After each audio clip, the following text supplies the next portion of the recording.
விஜய் அண்ணா வந்து என்னை அறிமுகப்படுத்தி வச்சாரு தலைவா படத்துல. சித்திரை செவ்வானம் எப்படி அந்த டைட்டில் பிடிச்சீங்க சார்? மாநாடுல அப்படி ஒரு சிக்னேச்சரை நீங்க கொடுத்துருக்கீங்க எங்களுக்கு.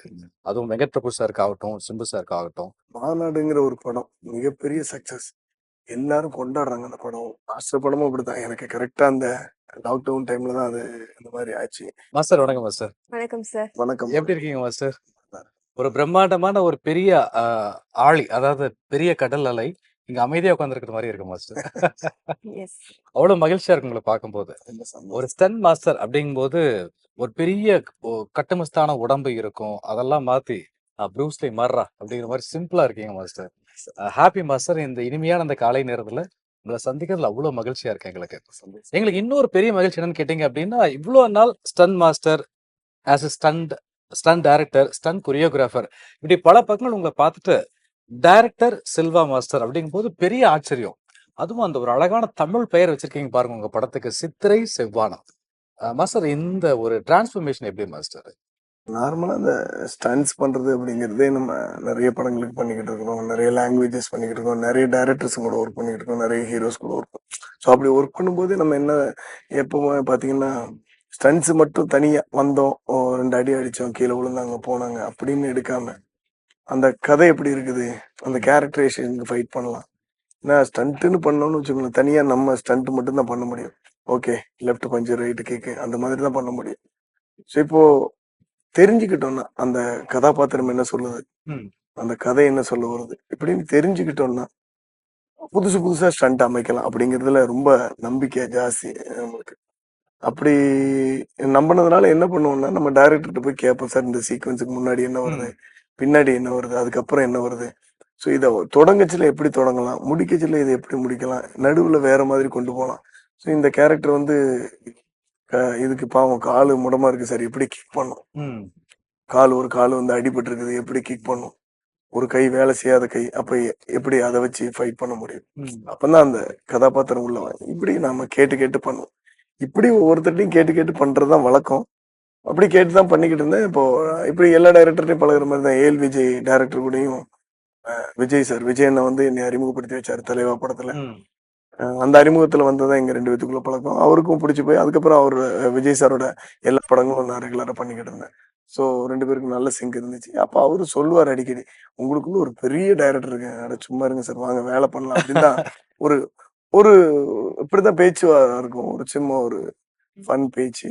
அப்போ ஒரு நாள் திடீர்னு சும்மா பேசிக்கிட்டு இருந்தாரு, சார் மாஸ்டர் நீங்க டைரக்ட் பண்ணா ஒரு பெரிய லெவல் ஆக்ஷன் படமா ஒன்று பிளான் பண்ணலாம் மாஸ்டர் நீங்க டைரக்ட் பண்ணும்போது அப்படின்னு.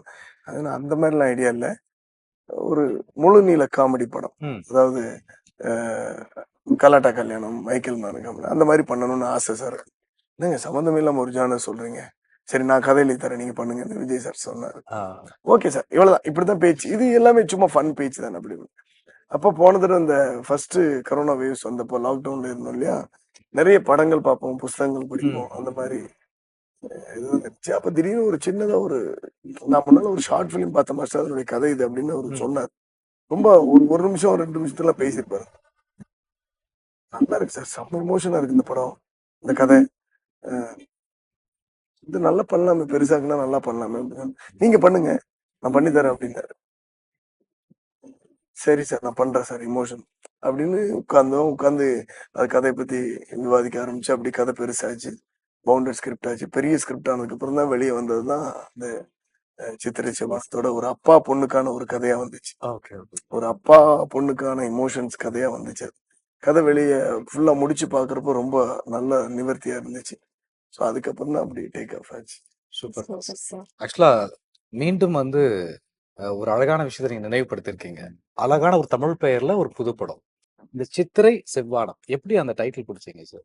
இல்ல ஆக்சுவலா நான் கொஞ்சம் புக்கு படிப்பேன், நிறைய புக்கு படிப்பேன். கணியனை வந்து அதை விட புக்கு படிப்பாளி பெரிய படிப்பாளி. அவரு ஆபீஸுக்குள்ள போனா ஒரு பெரிய லைப்ரரிக்குள்ள போற மாதிரிதான் இருக்கும்.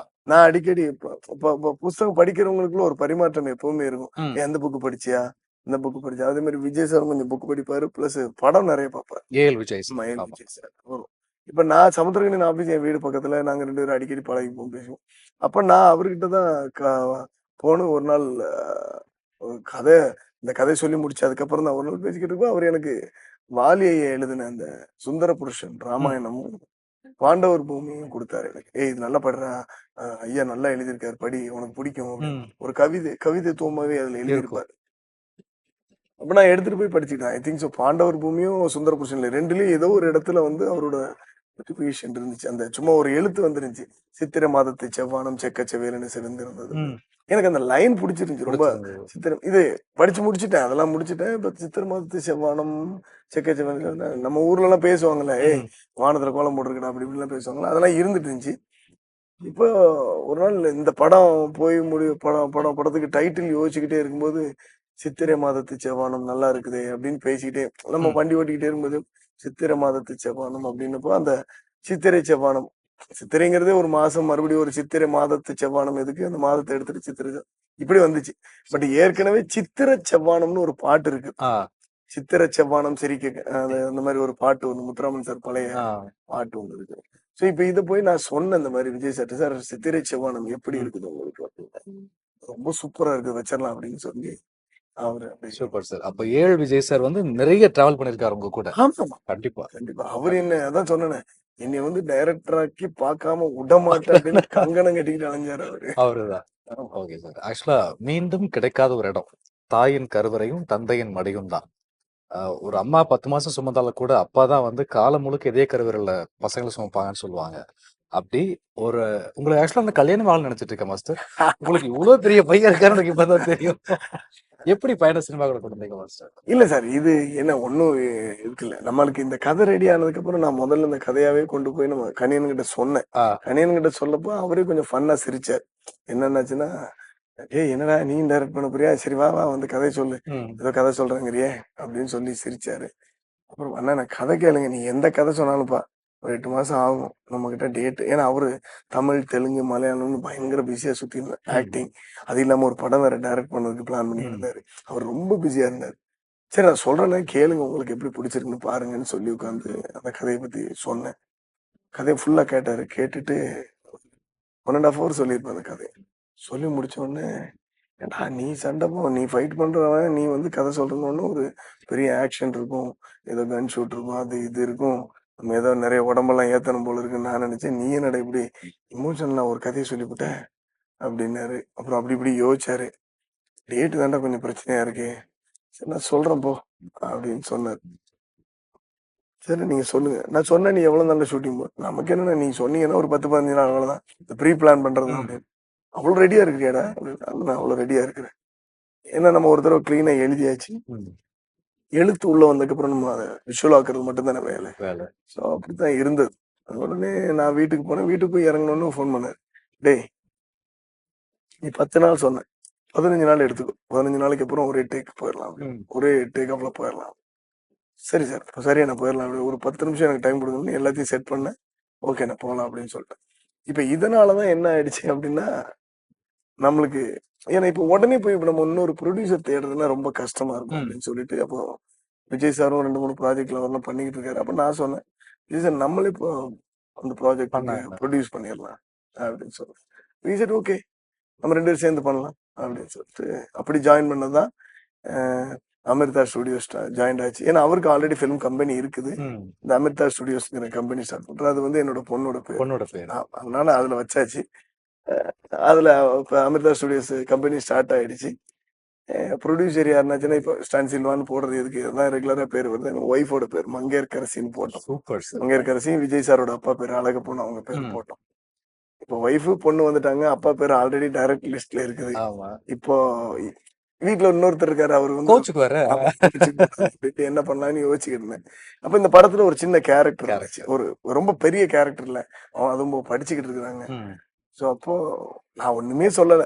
ஒரு நாள் திடீர்னு தம்பிய பொள்ளாச்சிக்கு வர சொல்லுங்க அப்படின்னு. என்னங்க சும்மா வர சொல்லுங்க அப்படின்னு. ஆ இப்போ முன்னாடியே ப்ரீ பிளான்லாம் பண்ணல அது. ம். நம்மளுக்கு தெரியும் அவங்க என்ன பண்ணுவாங்க அப்படின்னுல. அதனால வர சொல்லுங்க அப்படின்னு. என்ன விஷயம்னு தெரியல. இவரும் வந்தாரு. வந்ததுக்கப்புறம் என்னப்பா அப்படின்னு. இந்த ஒரு சின்ன கேரக்டர் நடிச்சிருவேன்ப்பா நான் அப்படின்னாரு. நடிகர் ஒண்ணும் இல்ல சும்மா பண்ணு. அப்படி அப்படி இப்படி இப்படி இப்படின்னு அப்படி தட்டி சும்மா ஒரு 1 ஆர் 2 டேஸ் அந்த மாதிரி ஒர்க் பண்றோம். சின்ன கேரக்டர் அப்படி பண்ணி தான் அப்படித்தான் அவரு உள்ள வந்தது. உள்ள சோ வந்தது. இப்போ எல்லாரோட பேரு ஆமா ஃபேமிலி சார். ஃபிலிமா உள்ள இருக்கும் ஆமா அப்படிங்கிறது. சார். ஆக்சுவலா ரொம்ப ஆர்வமா இருக்கும் அந்த படம் பார்க்கறதுக்கு. ஆக்சுவலா ரிலீஸ் டைம் இப்போ. அவ்ளோ டென்ஷன்ல இருக்கீங்க நீங்க இப்போ. ஆமா. அவ்ளோ பர்டன்ல எங்க முன்னாடி சிரிச்சு பேசுறீங்க. ரொம்ப மகிழ்ச்சியா இருக்கு. ஆக்சுவலா படம் நீங்க எதிர்பார்த்த விட எந்த அளவுக்கு வந்திருக்கு சார்? இப்போ நீங்க இருக்கச்சுல நீங்க ஒரு கொஸ்டின் கேட்கறத வச்சுதான் என்கிட்ட இருந்து ஆன்சர் வரும் இல்லைங்களா? கண்டிப்பா மாஸ்டர். ஸோ இந்த எதிராளி என்ன பேசுறாங்க, அந்த அவங்க எல்லாம் என்ன சேர்த்து கொடு ஸோ இப்படி இதுல வந்த அத்தனை பேரும் மிக பாசிட்டிவான மனிதர்கள். ம். ரொம்ப ரொம்ப பாசிட்டிவ். இப்ப சமுத்திரகனின்னு ஓகே சொன்னதுக்கு அப்புறம் பொண்ணு கேரக்டர் என்ன பண்றது அப்படின்னு யோசிச்சுக்கிட்டு இருக்கிறப்போ விஜய் சார் சொன்னாரு, இந்த மாதிரி சாய் பல்லவியோட சிஸ்டர் இருக்கா, நீ பாருங்க, பார்த்து ம். உங்களுக்கு பிடிச்ச பாருங்க. இப்ப நான் அவங்க வீட்டுக்கு போய் பார்த்தா அந்த பொண்ணு அவங்க அப்பா கிட்ட தான் ஒட்டி ஒட்டி வளர்ந்துகிட்டு இருக்கு. ஆ. எனக்கு பார்த்த உடனே அப்படி பிடிச்சிச்சு. ஓகே கரெக்ட் அப்படின்னு சொல்லி இப்ப அப்பா அம்மா கிட்டயும் அவங்க பொண்ணுகிட்டயும் நான் கதை சொன்ன உடனே, நான் இதை நடிக்க முடியுமா மாஸ்டர் அப்படி கேட்டு, நடிக்க வேண்டாமா, நீங்க எப்படி அப்பா கூட இருக்கிறியோ அதே மாதிரி அங்க வந்து அப்பா கூட இருந்துட்டு போய் பட் இங்க வந்ததுக்கு அப்புறம் பாத்தீங்கன்னா சமுத்திரகனின்னு என்ன சொன்னாரு அப்படின்னா, "டேய் அந்த பொண்ணு வந்து அப்பான்னு கூப்பிட்டாலே எனக்கு கண்ணு கலங்குதுடா. ரொம்ப கண்ணு கலக்கமா இருக்கு. எனக்கு இந்த படத்துக்குள்ள வரும்போதே ஒரு மாதிரி அடிவயிறு ஒரு மாதிரி கலக்குது." அதுதான் அந்த கதையினோட தாக்கம் சார். இது இல்லாம ஒரு இன்ஸ்பெக்டர் கேரக்டர் தேவைப்பட்டுச்சு நம்மளுக்கு தான். இப்ப இதுக்கு யாருன்னா அது விஜய் சார் தான் சொன்னார். இந்த மாதிரி ரீமா கலிங்கல் பர்ஃபெக்ட்டா இருப்பாங்க. ம். அப்படி பண்ணுங்கன்ட்டு. ஸோ ரீமா கலிங்கல் மேடத்துக்கு தான் பட் அவங்களும் அதே மாதிரி ஸ்கிரிப்ட் கேட்டாங்க. எனக்கு ஆச்சரியமா இருந்துச்சு. அவங்க பெரிய ஹீரோயின் அங்க. பெரிய ப்ரொடியூசர், பெரிய டைரக்டரோட ஒய்ஃப் அவங்க. அவங்களும் ஸ்கிரிப்ட கேட்டாங்க. ஸ்கிரிப்ட குடுத்தா அவங்களும் முழுசா படிச்சுட்டு நான் பண்றேன்னு சொன்னாங்க. அவங்களும் வந்து நிக்கிறப்ப பாத்தீங்கன்னா, எந்த சீனுக்கு என்ன காஸ்டியூம் வேணுமோ, என்ன ஹேர் ஸ்டைல் வேணுமோ, என்ன மிடுக்கான தோரணை வேணுமோ, என்ன திரும்பி பார்க்கணுமோ, ஆ இப்போ படம் பார்த்த அ இவரு ஒய்ஜி மகேந்திரன் சார் சொன்னாரு, "என்னப்பா இந்த இன்ஸ்பெக்டர் அப்படியே கண்ணுலயே பேசியிருக்குது" அப்படின்னு சொன்னாரு.